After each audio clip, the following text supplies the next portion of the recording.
What's going on, everybody? What is going on? It is Tuesday, November 12th, 2024, and we are back with another live here on the Torian Rain Reloaded channel. If you haven't done so already, please be sure to go ahead and hit that like button. Go ahead and hit that share button. Hit the subscribe button if you are new to the channel. And if you are new to the channel, I'm glad that you are here. Welcome. So as you can see, we are going to be talking about the situation that happened a couple weeks ago in Minneapolis, where you had this PC man shoot his neighbor while he was doing some yard work. Crazy story right there.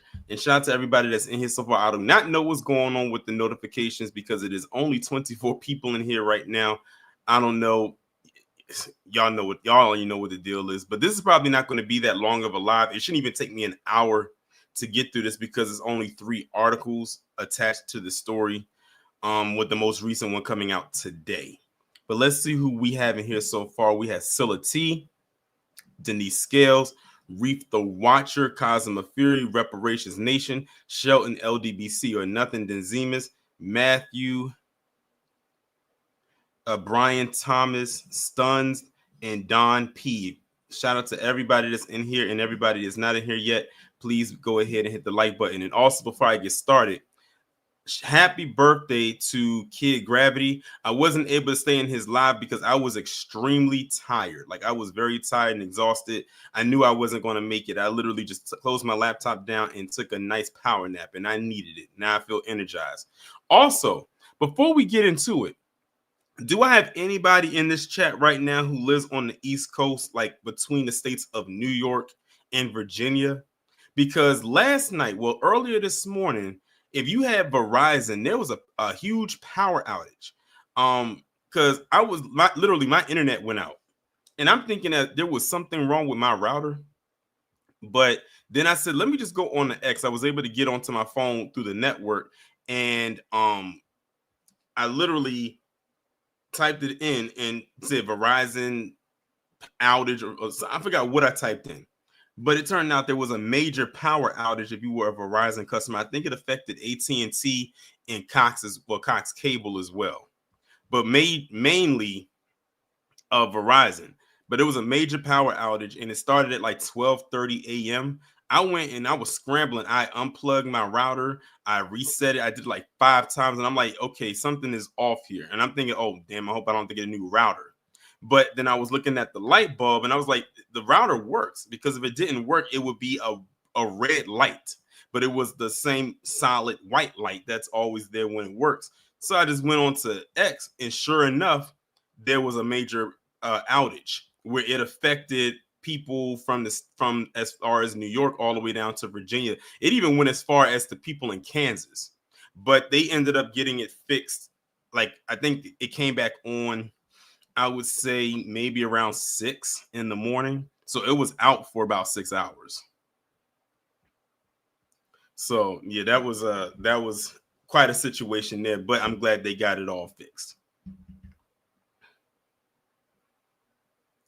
Cosmo said, yeah, I do. Disney says, yeah, I'm in Jersey. What's going on, Dairy B?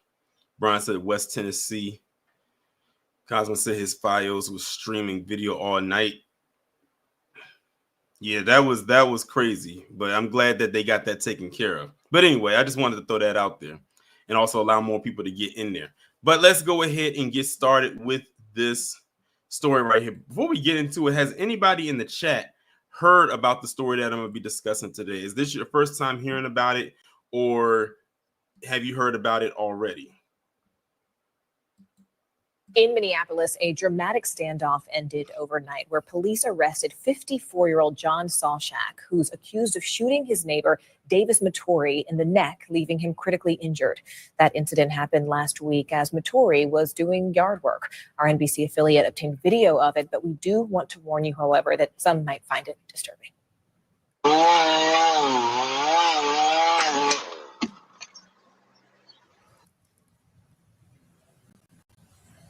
Unbelievably hard to watch. The police department is now facing backlash for not acting sooner.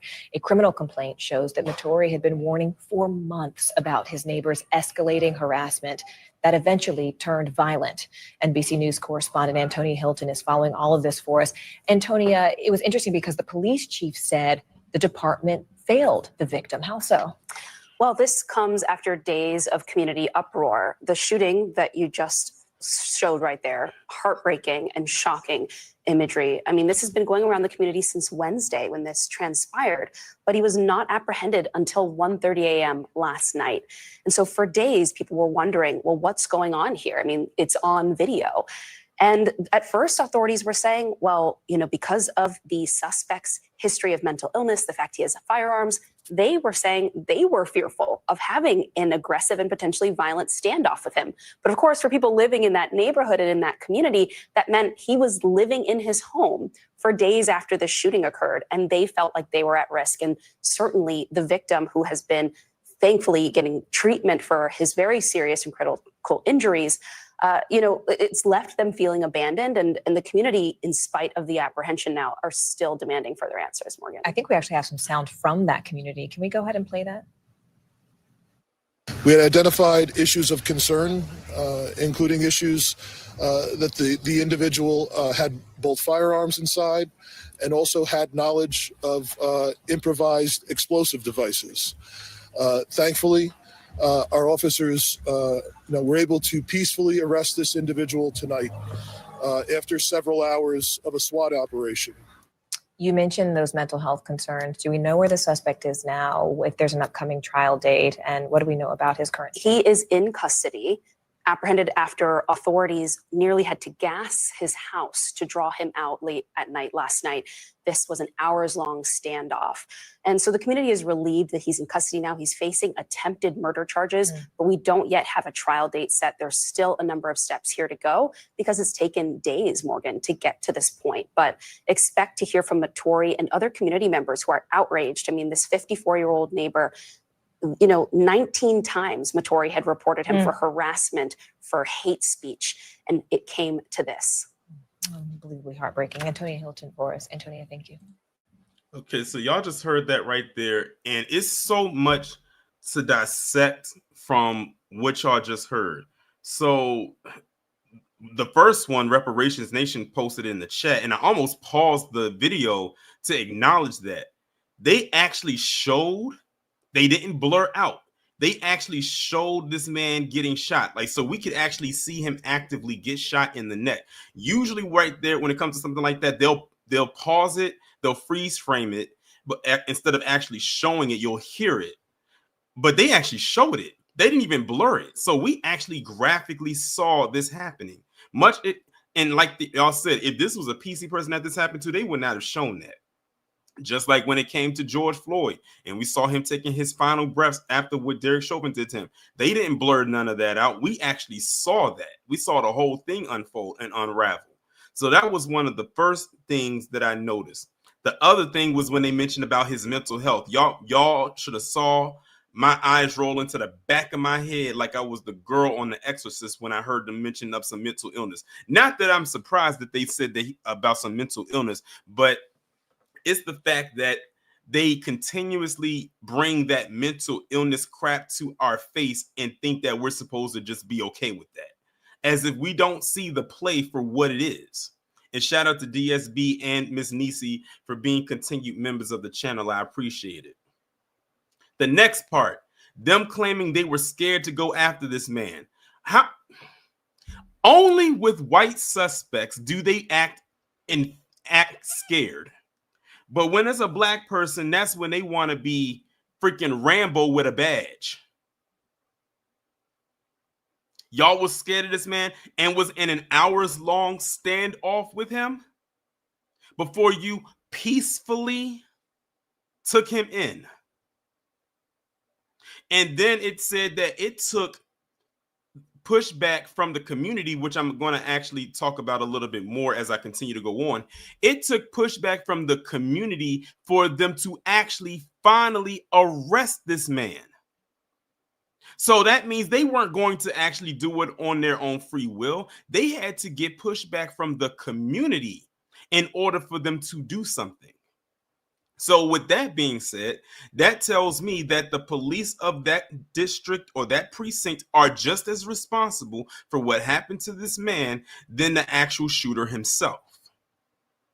Y'all could have had this taken care of because he said he sent in 19 complaints about this neighbor and they did nothing. What have I told y'all? They usually want to wait until after a tragedy happens. Luckily for this man, he did not lose his life, but he's got a long road to recovery because he got shot in the neck.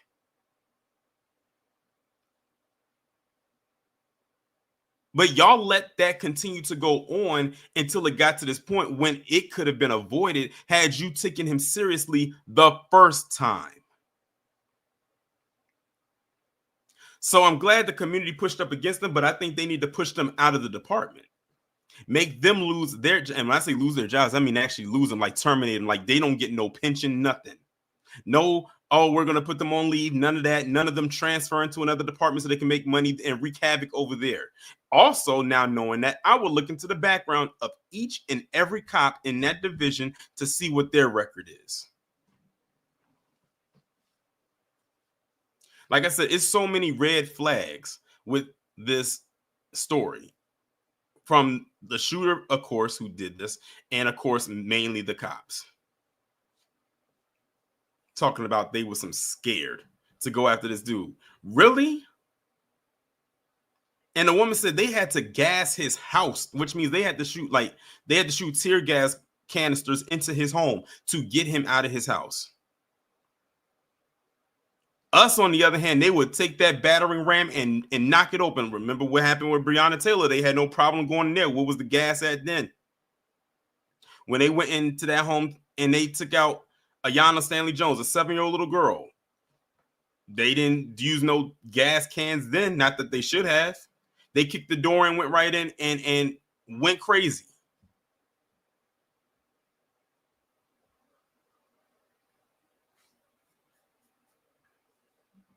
But I'm not surprised, and I'm sure those of you in the chat aren't surprised either.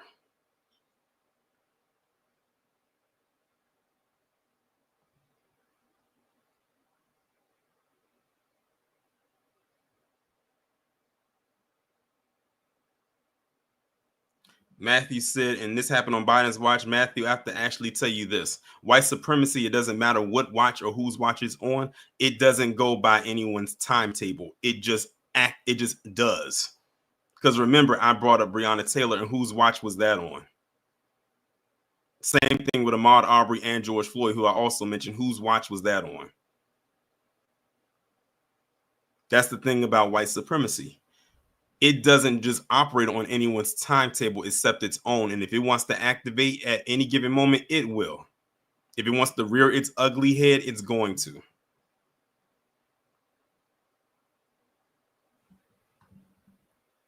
So now that we got this news clip out of the way, let's go into this next article coming from AOL that came out the same day, but via the Independent, where it says the police admit they quote unquote failed black man who was allegedly shot in the neck. I don't know why they say allegedly. We saw the video. He was shot, but I know for journalistic purposes, they have to put allegedly. Shot in the neck by a white neighbor in an escalating feud. A Minneapolis man who police tried to make contact with dozens of times was arrested after allegedly shooting his black neighbor as he pruned a tree near their shared property line. John Herbert Sawchak, which almost sounds like Shawshank, 54, surrendered to police in the early hours of Monday morning following a 5-hour SWAT standoff just as officers were getting ready to deploy gas into his home. He'd been accused of shooting his neighbor, 34-year-old Davis Moturi, in the neck on October 23rd. Moturi has been hospitalized with a fractured spine, 2 broken ribs, and a concussion. Now look at that. All of that came after he got shot in the neck. Now keep this in mind. He got shot in the neck and he got a fractured spine. The bullet probably hit the spine. 2 broken ribs and a concussion. I'm assuming the broken ribs probably came from when he fell and hit the ground, because when he fell and hit the ground, he couldn't catch himself like with his hands because he basically passed out.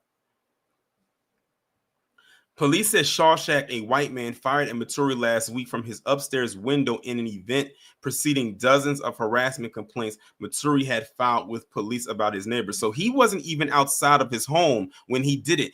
They said he shot from his window almost like an assassin.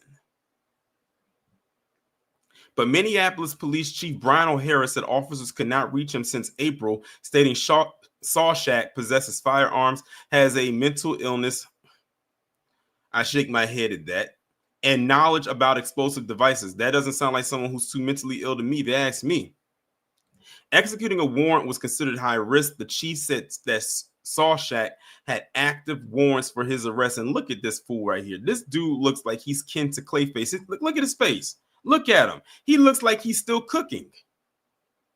He looks like he is still baking. He looks unbaked. Police spent several days on the man's block trying to make an arrest, hoping that he would emerge from his home. This just shows you how incompetent the Missouri or whoever this is, the Minneapolis Police Department really is. It said y'all spent several days on the block trying to make an arrest instead of you with all the tactical gear just going and getting him. Y'all let this man go on and sit in his home and Beauregard himself in his home for several days after you knew what he did. The incompetence is real. They tried using a psychiatrist and Sawchak's family to persuade him to come out. They sent the suspect dozens of emails and tried calling multiple phone numbers. There was extensive work by our officers to try and make contact to try and bring this person into custody, and we were unsuccessful, O'Hara said. We failed this victim, and he should not have been shot. You did more than fail the victim. You failed the community. He added that we had no reason to suspect that he would shoot the neighbor from inside the house. O'Hara said that the shooting happened after Moturi allegedly cut a tree Sawchak had planted with his mother. Wait, what do you mean you didn't think so? The victim called like 19 times to complain, and y'all did nothing. You don't think that was a sign? Oh, let me guess. You didn't take it seriously. Clearly, that's what it was. They didn't take it seriously until after he gets shot. The suspect has been booked into jail at 2:30 a.m. on Monday on several warrants. Last week, he was charged with several felonies, including attempted murder, first-degree assault, and felony harassment and stalking. He's currently in custody on a $1 million bond. His next court hearing is scheduled for October 29th. In a GoFundMe page created by Moturi's wife, Caroline, she called the incident one of many instances of a lack of justice for Black men. The couple bought their home in September 2023. That's when the negative experiences with their neighbor began. She said at one point when they reported Sawchak, she said an officer told the couple to just move out. Now, let me also give y'all a little context as far as Davis's wife, just in case y'all are unaware. Davis Moturi's wife is a white woman.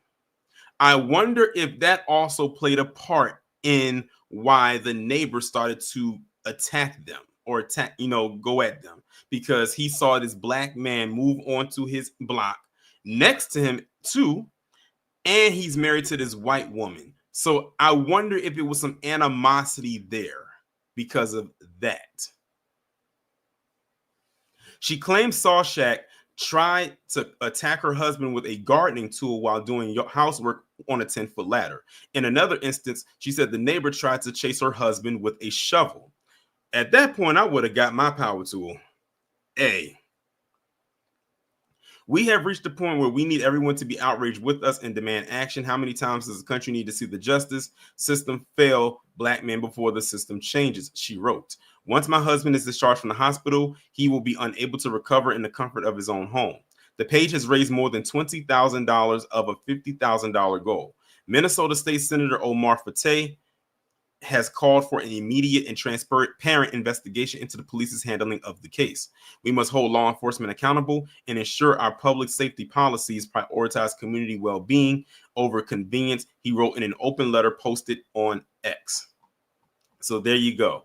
And JK said they said probably why the police didn't move fast either. Right. I wouldn't be surprised. That's something that played in my mind a little bit when I learned that she was a white woman. And after reading this, that's the questioning that I have. Did he start attacking them because he saw that this Black man moved on the block and he had a Black wife? He probably already had most likely animosity to black people anyway, and him seeing him with that white woman definitely really set him off. They said that the animosity happened towards them the minute they moved. It's not like it's something that just happened over time. It happened like almost instantly as soon as they moved in the neighborhood. Let's see what else y'all are talking about in the chat. Reparations Nation says, mine is on me at all times, even in the house. Sleep on the nightstand beside 12 gauge and shower are the only times it's not on me. I'd have been doing yard work with it on and ready. Brian says, that sounds like just like the mentality of a lot of the cops nowadays. Not just even nowadays, just historically. Just historically. All right, y'all. I got one more article to go, and then I'll drop the link if anyone would like to come up and discuss this. So this article came out today on November 12th, 2024. Public weighs in on Minneapolis's response to neighbor dispute that resulted in shooting. Minneapolis residents sounded off on city handling of a year-long dispute between neighbors that culminated in a shooting last month during a city council committee meeting on Tuesday. Davis Moturi, who was black, was pruning a tree in his yard with a chainsaw on October 23rd when he was allegedly shot by his white next-door neighbor, 54-year-old John Sawchak. A medical examination found a small caliber bullet had pierced Moturi's neck and was embedded near his spine. According to court documents, Moturi and his wife has made at least 19 reports to police regarding threats and racist tirades by Sawchak since they moved into their home on the 3500 block of Grand Avenue in September 2023, including separate incidents in the weeks leading up to the shooting in which Sawchak brandished a knife at Moturi and pointed a gun at him. In the aftermath of the shooting, city leaders criticized the Minneapolis Police Department for letting Sawchak continue to terrorize the Moturi family, despite the Hennepin County Attorney's Office issuing a warrant for his arrest in July. In July! So this happened in October, but they said that they issued a warrant out for his arrest from the attorney's office back in July, and they never acted on that warrant. Surprise, surprise. Sawchak had 3 active warrants before the shooting, and police didn't arrest him until 5 days afterwards. On October 31st, Minneapolis City Council members called for both an internal review and an independent audit of MPD's handling of the case. Community activists also weighed in, saying MPD neglected to protect the black man from constant threats and eventual violence by his white neighbor.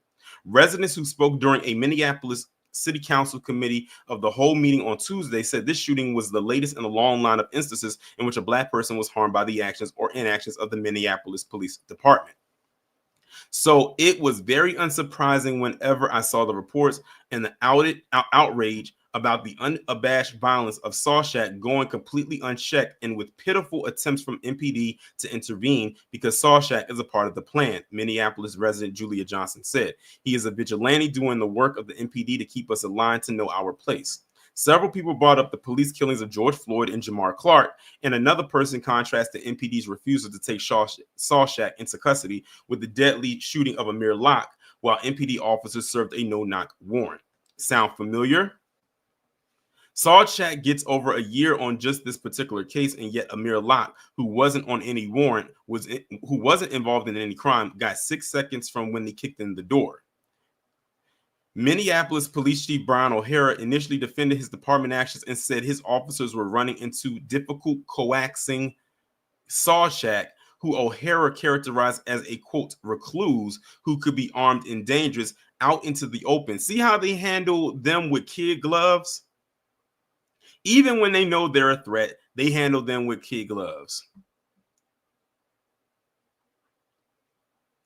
O'Hara later apologized, saying MPD failed Moturi. I bet you if the community didn't push back as hard as they did, he would not have issued no apology. He would have kept it right where it was at. Like we always say, the first thing that you say is usually what you really mean. Whatever you come back with is a weak response. He says, let's be real. They're down in numbers, said the Reverend Ian Bethel, senior pastor of New Beginnings Baptist Ministries. And if you dial, 911, they ain't going to show it right in 5 minutes like they used to. But however, you contact the NAACP and someone will come and assist you and navigate you with the process of the Minneapolis Police Department. Sawchak is charged with second-degree attempted murder, first-degree assault, stalking, and harassment committed because of a bias. He remains in custody at the Hennepin County Jail on a $600,000 bail, and his next court hearing is scheduled for November 25th.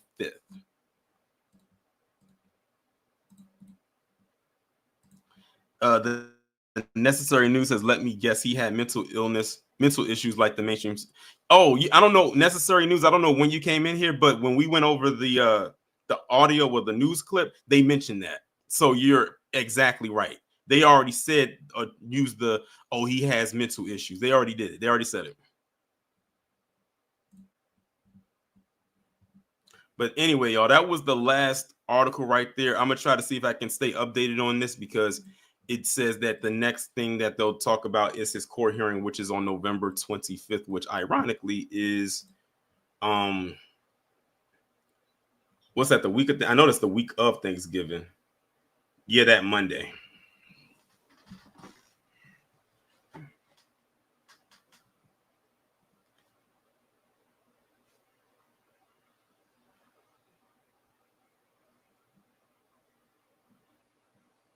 Blanco says, SoCal says, rules for thee, not for white. Well, to make it rhyme, we'll say it like this. Rules for thee, not for white tea. Kahalia said, mental issue or not, the man has several warrants. Yeah, they said the warrants date back months, and they never did anything on there. So, like, that's why I said the main culprits after the shooter himself is the Minneapolis Police Department, because they didn't do anything. They failed the victim and the community as a whole. But I'm not shocked. I'm not shocked by that at all. Because like they said, this is the same department that produced Derek Chauvin.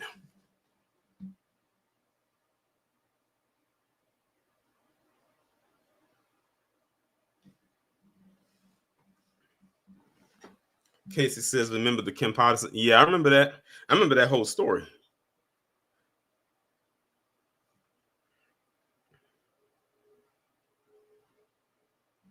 And Kahalia says, and they knew where to find him. Oh, yeah. They knew where he was at because they was practically staked out of his home. They said they was outside of his home for several days before they finally decided to make a move. What? No, you get out your car and you go and get him now. And this was after he did what he did. They want to act scared when it comes to them. And this is not the first time where we've heard situations where these cops want to act all timid when it comes to white people. Listen, this is exactly why stories like this is exactly why I kicked off or started my Operation Protect the White Boy series 2 years ago. It's stories like these. If this was not a live stream, this would have definitely been on the Operation Protect the White Boy playlist for sure. Just now knowing all of these details.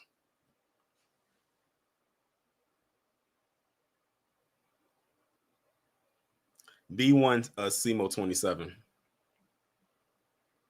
Ms. Nisi said Derek Chauvin's shadow looms large still. Oh, definitely.